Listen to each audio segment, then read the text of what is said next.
Welcome to Bringing Hope Home. We're Bryce and Colette Schaffer, and we're on a mission to bring God's hope, healing, and practical strategies right into your living room. Whether you're navigating marriage challenges, parenting struggles, or just looking to build a stronger family foundation, we've got your back. Real conversations, biblical wisdom, and hope-filled solutions. That's what we're all about. So let's dive in and discover how God can breathe new life into your home and relationships.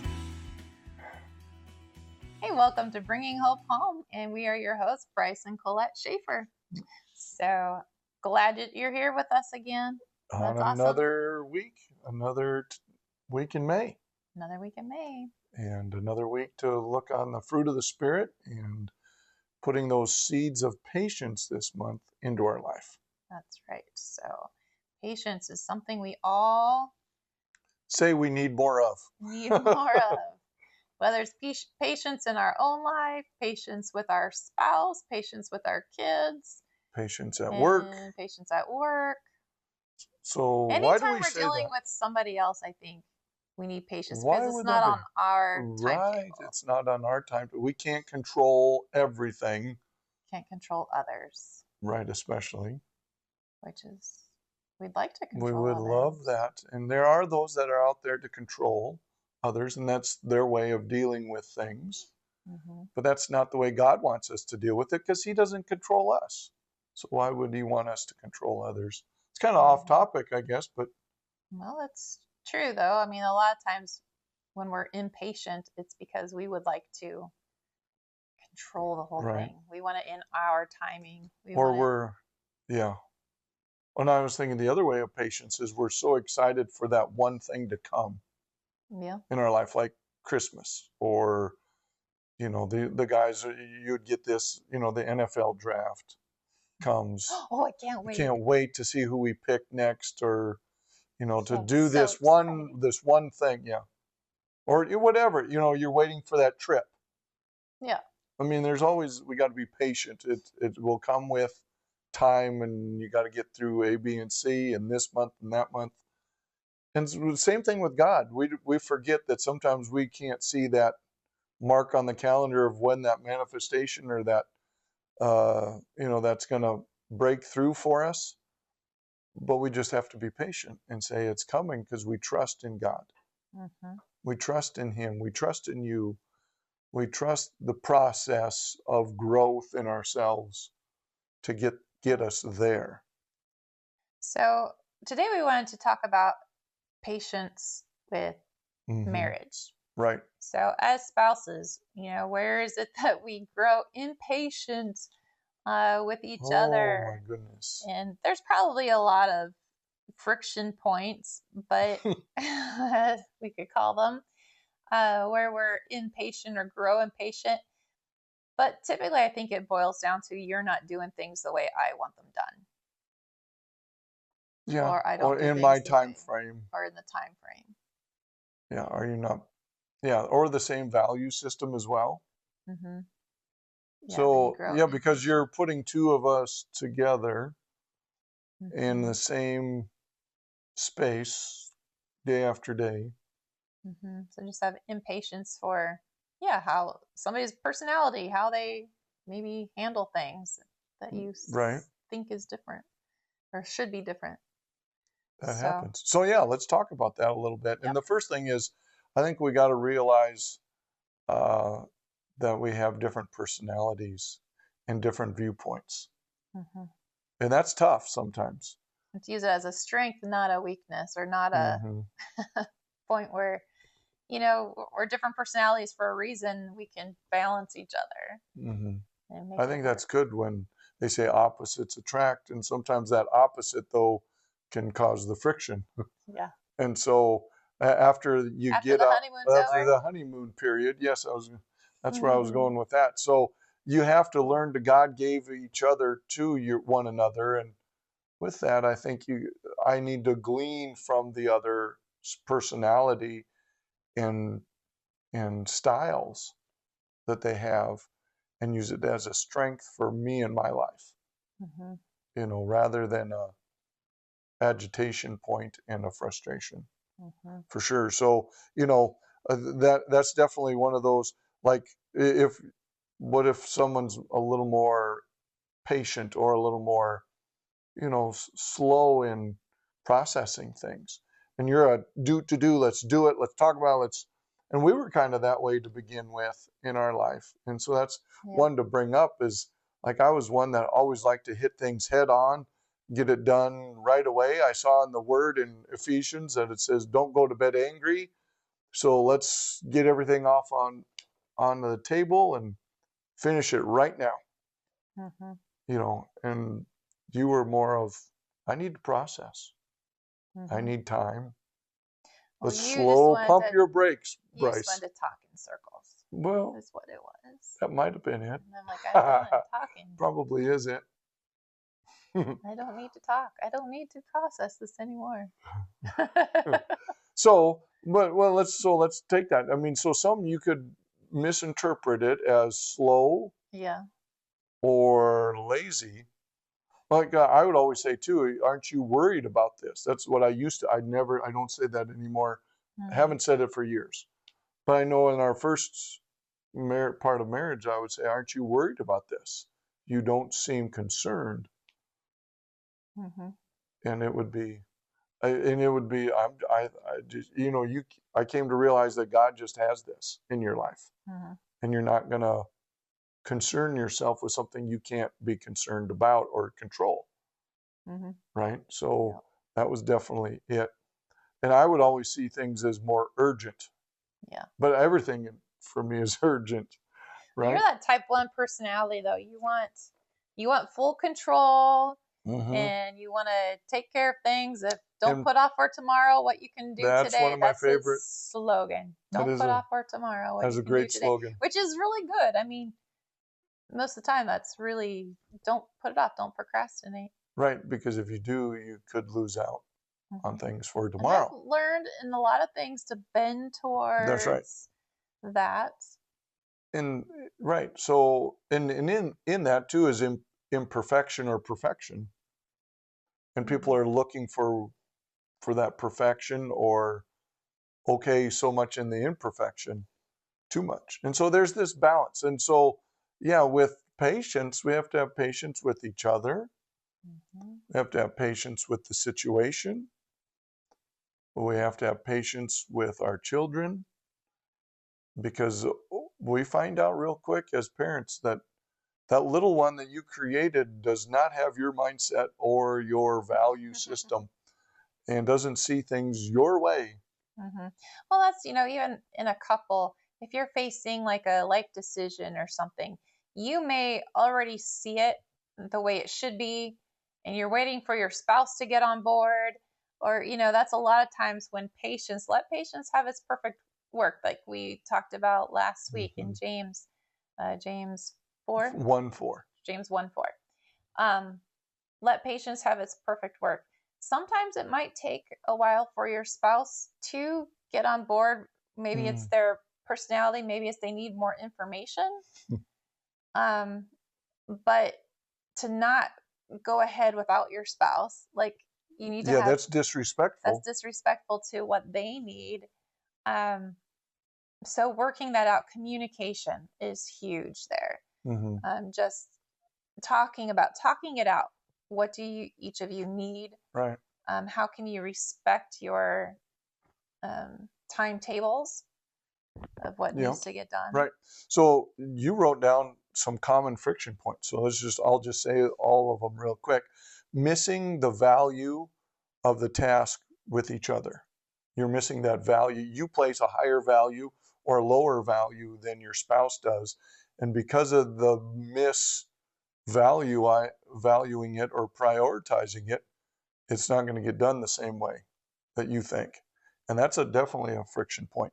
Unclear task description or assignments. That can happen in a big family, or just the two of you. You thought they were going to zig when you were going to zag, and there it goes. Unrealistic expectation or unrealistic time frame is huge, because we think that we can get it done, or it should be done in this time frame or with this expectation.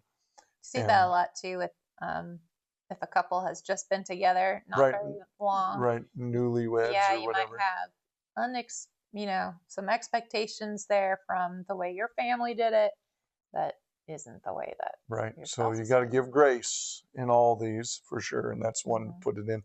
Or the lack of structure. Sometimes it comes down to what you just said a moment ago, which was communication. Mhm. And communication is the structure to-do lists in your life can be built on.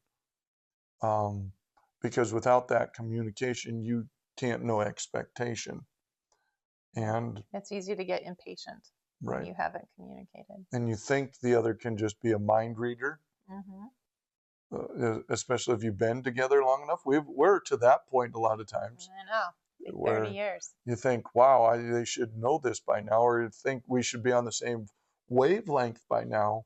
Because a lot of things we are. Yep. And then you find out you aren't on this one subject, and whoopsies. Missed it. Right.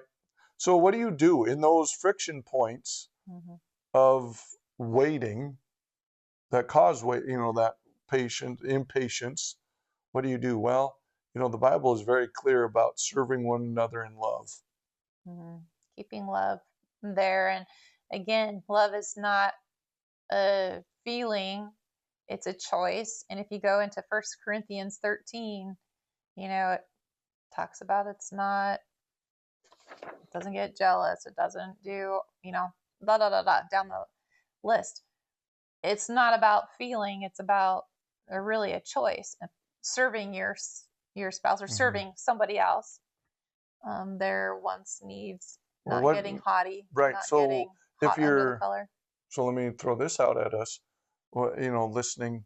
What if you've done this so long and the other one's just being selfish?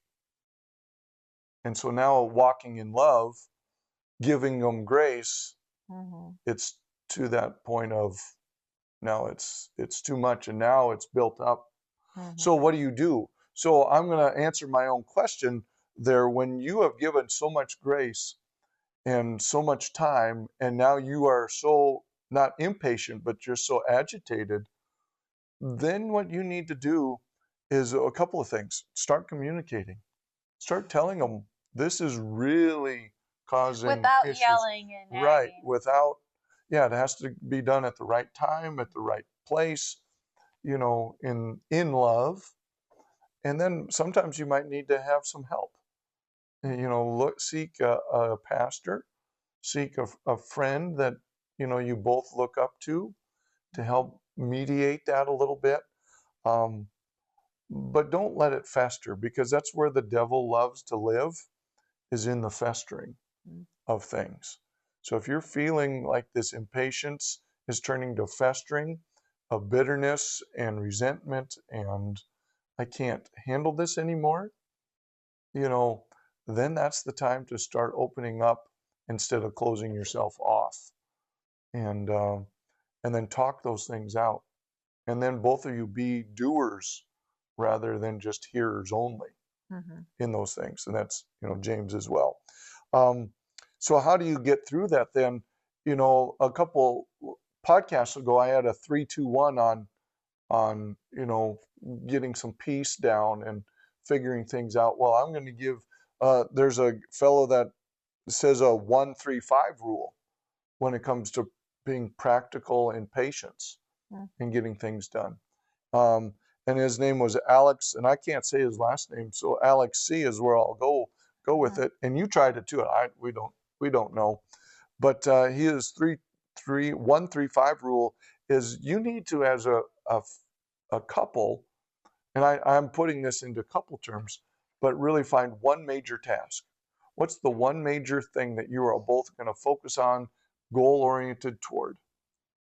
And that's good, because you have, what's that one that really stands out for both of you and that you can agree on? Money and savings. Right. Maybe that trip. Maybe a task around the house. Right.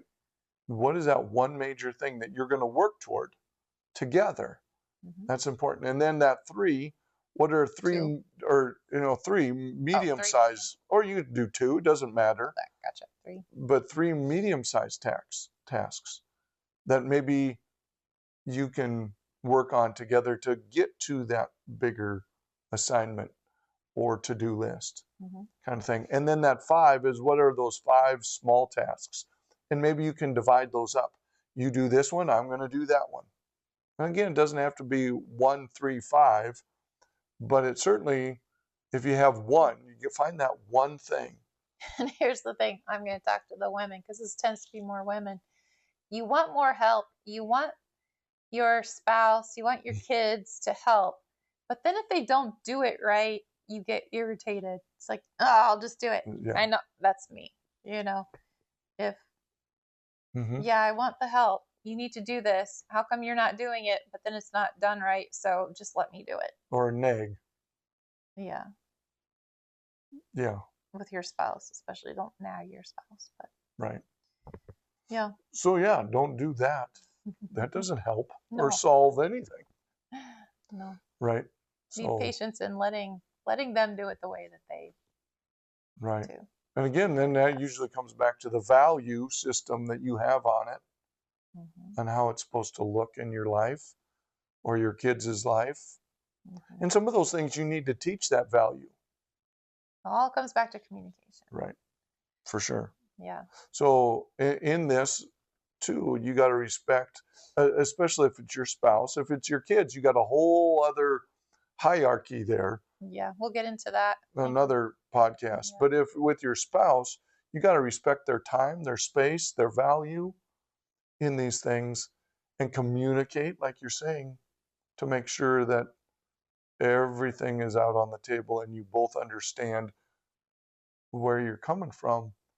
And then you can be more patient. You can be more graceful in these moments of agitation where you're not wanting to be patient. For sure. But I think it also comes down to, are you both trying?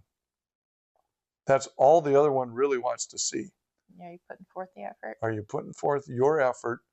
And then the next time, did you put forth, after you communicated, extra effort or the different effort that was causing the issue? Because if you don't and you're just going to be stubborn about it, you're getting nowhere, and that's where you're just on that hamster wheel of the situation, and God doesn't work in the hamster wheels. It's very, very difficult, and for both God and you.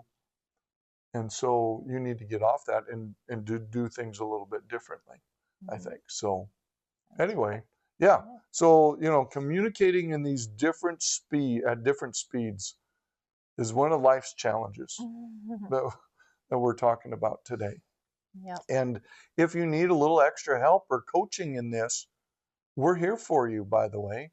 Yep. Just hop on to schafferministries.com and you can see a link in there, how to contact us through email. And we will certainly be willing to help you through this, learning to be patient with one another and help overcome those difficulties of different speeds and such. So don't forget about us as a resource for you. So and share this with others as well, that they might need this same kind of teaching and helping and growing in. And we're there for you. That's right. For sure. All right. Well, thanks for tuning in this week. And until next time, bring hope home to your life today. If you're listening on the Apple Podcast app, give us a 5-star rating and drop a review. If you're listening on Spotify, give us a follow. And if you're watching on YouTube, hit the subscribe button. See you next week.